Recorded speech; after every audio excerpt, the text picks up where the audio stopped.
Peace and blessings, everybody, and welcome back to another episode of the Chapter and Verses segment of the Old Path Podcast. So, we will be continuing on with the proses and short stories from Jean Toomer's Cain. This short story we will be reviewing is called Carma. This story is rather short but not so sweet.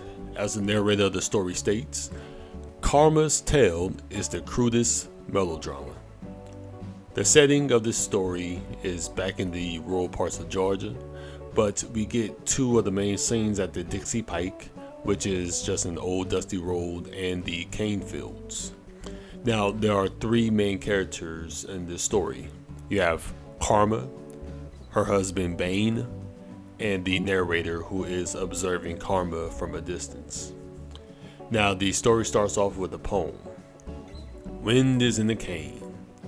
Come along. Cane leaves swaying, rusty with talc, scratching choruses above the giddy squawk. Wind is in the cane. Come along. Now, this poem is repeated in Carma, and it's just an invitation for the reader to join the narrator and come along to see the story's event. Now, the story focuses on a woman named Carma, who the narrator describes her as such. And I quote, Carma in overalls and strong as any man stands behind the old brown mule driving the wagon home.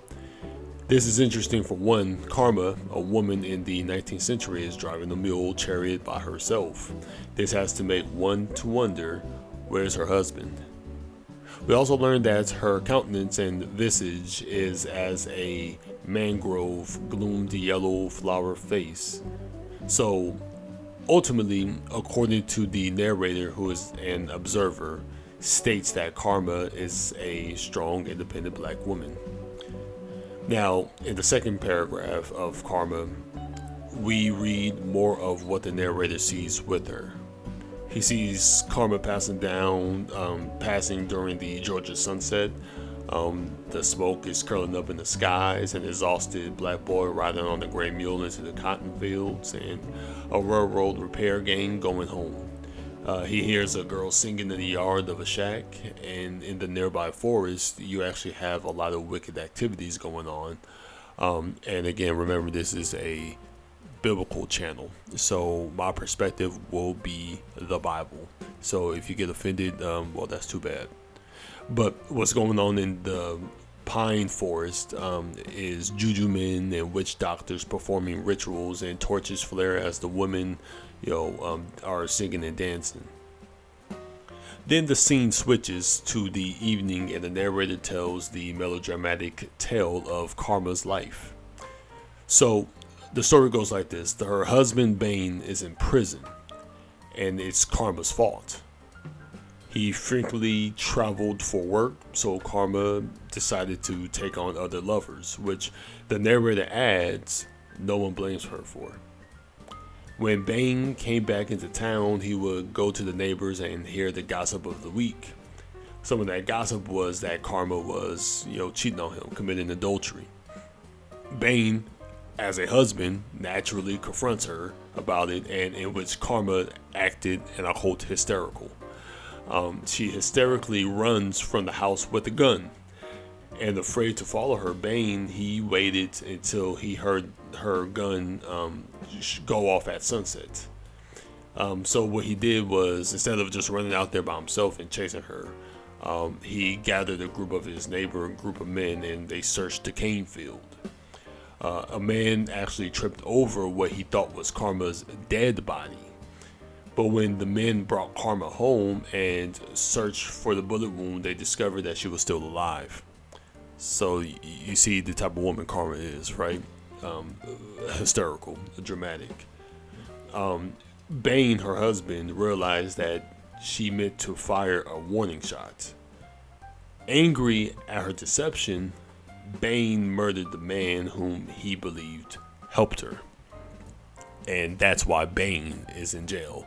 So Bane was actually working on the repair gang, and now he is in the chain gang. So, Carma, my thoughts. Carma, like other women in Cain, is described as part of nature. We read her yellow flower face, which is a mixture of the scenery of Georgia. Now, when I read that at first thought, I thought that meant she is a woman of mixed race, or at least a lighter shade of so-called black. And maybe that's true. But what we do know about her is that she was aggressive, she was instinctual, and she was very sensual. And the imagery accompanying her, the smell of the farmyards, for instance, links nature to sensuality of Carma's body. Now, my personal thoughts of Carma, the character in the story, is that Carma was a harlot. And I don't mean that she was a prostitute. Maybe she was, but I don't think in that way. But she fits the description of the strange woman that you will read about in Proverbs chapter 7. Carma's tale talks about her husband working a lot, which makes him go away for some time. As a result, she justifies her husband going away for work as a reason for her to commit adultery. And the townsfolk once again show their morals, or lack thereof, in being okay with her cheating on her husband. As the narrator quotes, "No one blames her for that." And even before I get into Carma, the character, it is a good reminder that this is the same townfolk in Becky's story. For those who don't know the story of Becky from the same book of Cain, Becky was a white woman who had children with a Negro man. The people of that town cast her out and then tried to act a little holy towards her, but only in secret, right? So with that context, we should notice that the townfolk in Carma's story really have no morals.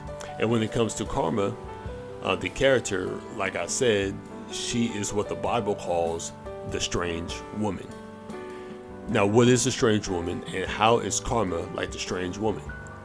Well, turn with me to Proverbs chapter 7. Proverbs chapter 7 states this: "My son, keep my words, and lay up my commandments with thee. Keep my commandments and live, and my law as the apple of thine eye. Bind them upon thy fingers, write them upon the table of thine heart. Say unto wisdom, thou art my sister, and call understanding thy kinswoman, that they may keep thee from the strange woman, from the stranger which flattereth with her words. For at the window of my house I looked through my casement, and beheld among the simple ones, I discerned among the youths a young man void of understanding, passing through the streets near her corner, and he went the way to her house. In the twilight, in the evening, in the black and dark night. And behold, there met him a woman with the attire of an harlot and subtle of heart. She is loud and stubborn, her feet abide not in her house. Now is she without, now in the street, and lieth in wait at every corner. So she caught him and kissed him, and with an impudent face said unto him, I have peace offerings with me. This day have I paid my vows. Therefore came I forth to meet thee diligently to seek thy face, and I have found thee. I decked my bed with coverings of tapestry, with carved works, with fine linens of Egypt. I have perfumed my bed with myrrh, aloes, and cinnamon. Come, let us take our fill of love until the morning. Let us solace ourselves with loves. For the good man is not at home. He is gone a long journey. He hath taken the bag of money with him, and will come home at the day appointed. With her much fair speech she caused him to yield. With the flattering of her lips she forced him. He goeth after her straightway, as an ox goeth to the slaughter, or as a fool to the correction of the stocks, till a dart strike through his liver, as a bird hasteth to the snare, and knoweth not that it is for his life. Hearken unto me now, therefore, O ye children, and attend to the words of my mouth.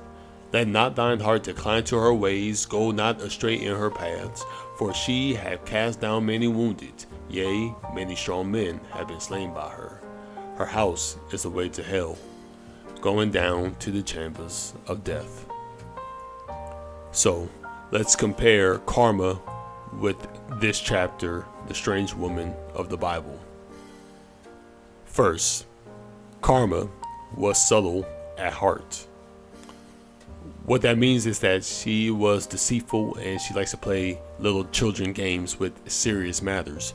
Again, when Bane confronted her about her adultery, what did she do? She became hysterical and she grabbed a gun, ran out, and shot a warning shot, faking her death. Right? So she's very conniving and maniacal.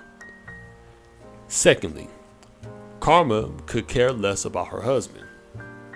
When the strange woman, aka the married woman, went to commit her acts of adultery, she actually did it when her husband was out of town. Carma did the same exact thing and waited until her husband, Bane, was off at work on a long journey.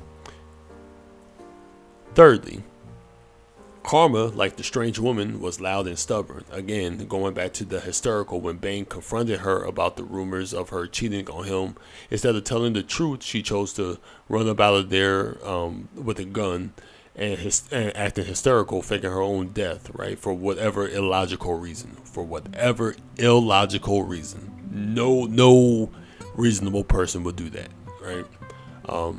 And lastly, Carma's lifestyle was a path to hell. Because of her foolishness and infidelity, she caused her husband to go crazy and kill an innocent man, or at least what we think is an innocent man. Now, I'm not excusing Bane for killing someone, right? But her actions caused her husband to go crazy, to murder someone, all because she couldn't admit the truth of her lifestyle. And she caused, maybe a strong man, but she caused a man to go down to the chambers of death, which in this case is the chain gang. And that is what I got out of Carma's crude melodrama. She was indeed a strange woman, or the great whore of her town.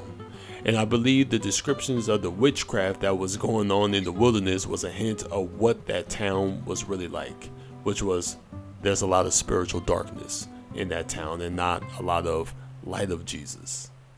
The fact that the town excused and didn't blame Carma for cheating on her husband tells us something about the culture of this small rural Georgian community. It tells us that they're backwards, or perhaps backslidden. But anyway, let me know your thoughts on Carma in the comment section down below.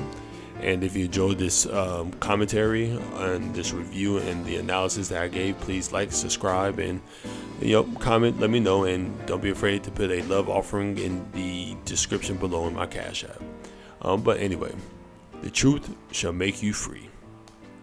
Peace.